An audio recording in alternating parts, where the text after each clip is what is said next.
We'll do classical Sanskrit literature here, right. Classical Sanskrit literature, तो जो जितने संस्कृत में लिटरेचर हैं वो डिवाइड हैं वैदिक में और क्लासिकल में, ठीक है। दो कैटेगरीज, ये इस कैटेगरीज में डिवाइडेड हैं।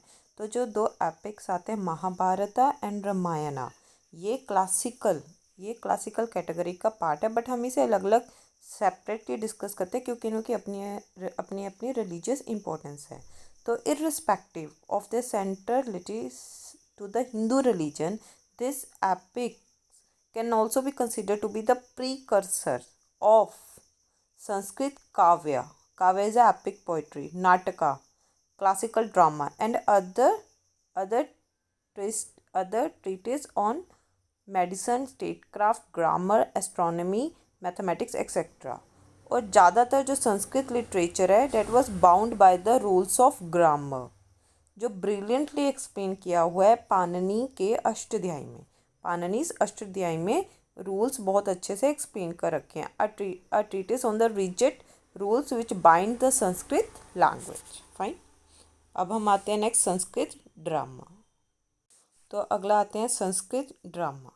One of the most popular genres of lyric poetry and prose is the popular romantic tales, whose sole purpose was to entertain the public or loka-ranjana. These were usually written in the form of stories, and yet they gave a unique perspective on life. These were usually written in the form of elaborate dramas. Or the rules regarding the performance, acting, gestures, stage direction, and acting have been illustrated in the Natya Shastra. Natya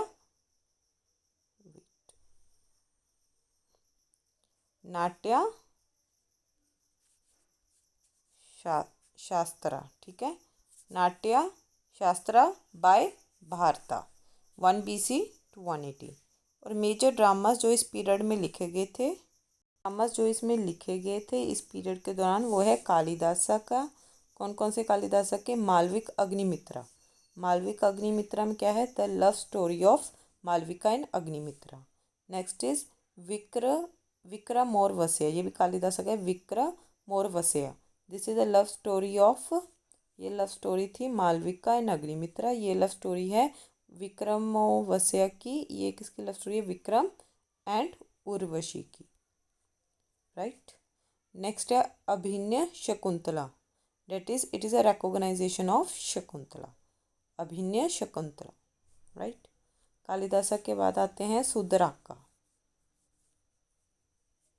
सुदराका ने लिखी है मृच्छकटिका,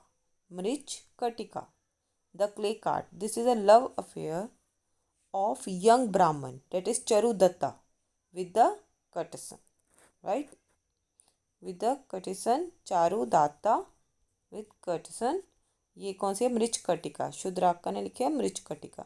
अगला आता है विशाखादत्ता। विशाखादत्ता की है मुद्रा रक्षा। Mudrarakshasa एक पॉलिटिकल ड्रामा है and narrates ascent of king Chandragupta Maurya to power in India, right. Vishakhadatta Mudrarakshasa. Bhavabhuti क्या? Uttar Ramacharitam, that is a Uttara means the later life of Rama. Bhavabhuti लिखी Uttar Ramcharitra, fine. It was written in 780। Next है भाषा की है सवन वसवदा।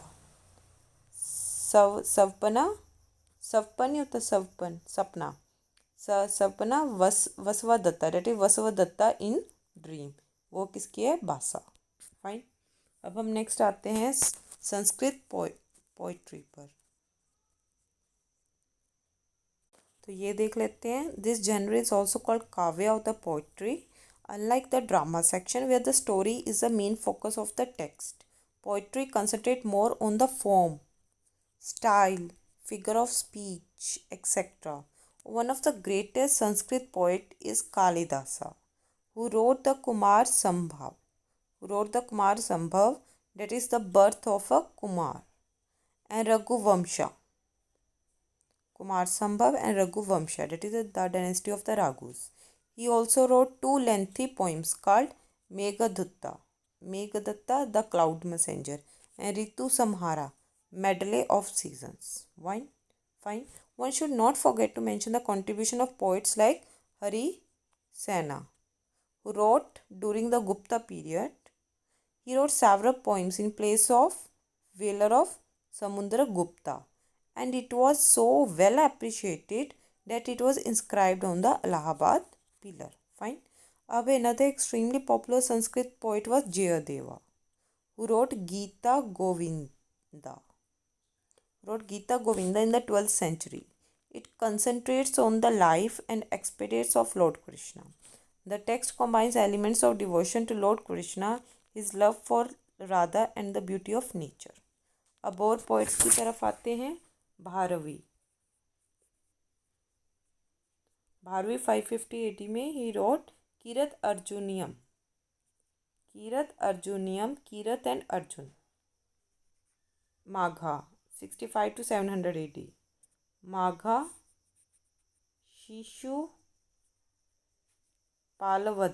शिशुपालवधा, the killing of Shishupala. Fine. तो Bharavi, Kirata Arjuniya, Bharavi, Magha, Shishupalavadha, that is the killing of Shishupala. Fine. अब हम आते हैं अदर मेजर संस्कृत टेक्स्ट. तो अब हम आते हैं संस्कृत कुछ और मेजर संस्कृत टेक्स्ट में. So there were several books written about the sciences and the state governance in Sanskrit for the benefit of the learned man. Historians argued that between 500 and 200 BC, several major books on law are written and compiled, which are called Dharam Sutras. These were compiled alongside the Samritis. These are known as Dharam Shastras. These are the basis of the laws governing the subjects of the most Hindu kingdoms. This not only elucidate the rules according to which property could be held, sold or transferred, but also elaborated on the punishment. Property के बारे में, punishments के बारे में, for the offenses ranging from fraud to murder. Fine. Another major text कौन सा है? मनु समृद्धि. That is the laws of Manu, which defines the role of man and woman in a society, their interaction at a social plane, and the code of conduct that they were supposed to follow. Right.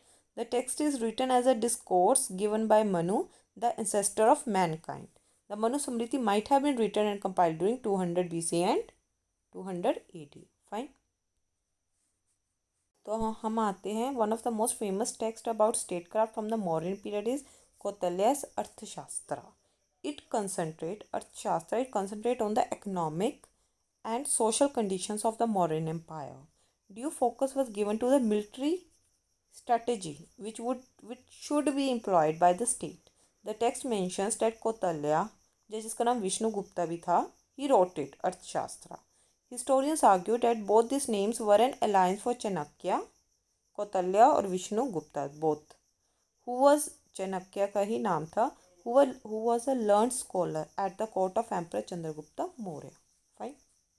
तो हम आते हैं अगले पर. तो while Sanskrit, यही इसके आगे, while Sanskrit was a preferred language of the courts in ancient period, it got an impotence in the Gupta period, who employed many great poets, dramatists and scholars of various subjects. In this period, Sanskrit became the preferred language of communication of cultured and educated people. In the later Kushana period, several major Sanskrit scholars received patronage. For example, Ashwagosha, who wrote Buddha Charita, which elucidates a biography of Buddha. Right? किसके? In the later Kushana period. Fine. He also compiled several poetic works, and सौंदर्य Ananda is one of the best example. एक और कौन सी book है? सौंदर्य आनंदा, ये भी अश्वघोषा की है. ठीक है. Is one of the best examples of his poems. अब कुछ साइंटिफिक टेक्स्ट जो इस दौरान पीरियड में लिखे गए हैं वो देख लेते हैं. चरक की चरक संहिता है जो मेडिसिन पर बुक है. सुश्रुता की सुश्रुता संहिता है जो सर्जरी पर बुक लिखी गई है. माधवा निदाना जो पैथोलॉजी पर लिखी गई है. वरमहीरा की बुक्स कौन कौन सी है? पंचा सिद्धांतिका जो एस्ट्रोलॉजी पर है, पंचा सिद्धांतिका. और एक है Brihat Samhita book on wide ranging subjects like planetary movements, geology, architecture etcetera. फिर आर्यभट्टा की है Aryabhatiya, book on astronomy and mathematics. Lagdhacharya, Lagdhacharya is a book on astrology. Fine. Although literature in Sanskrit was not as predominant in the medieval period, some excellent works were composed in Rajasthan and Kashmir. और सबसे दो important notable work जो medieval में से मिलते हैं Kashmir, from medieval Kashmir, are Kalhana की Rajatarangini who gives a detailed account of the kings of Kashmir. ठीक है, कल्हन की रजता रंगरनी एंड सोमदेवा की सोमदेवस की कथा सरित सागर, कथा सरित सागर, सोमदेवस की Kathasaritsagar, which is a poetic work. Fine, so this much for today. Thank you.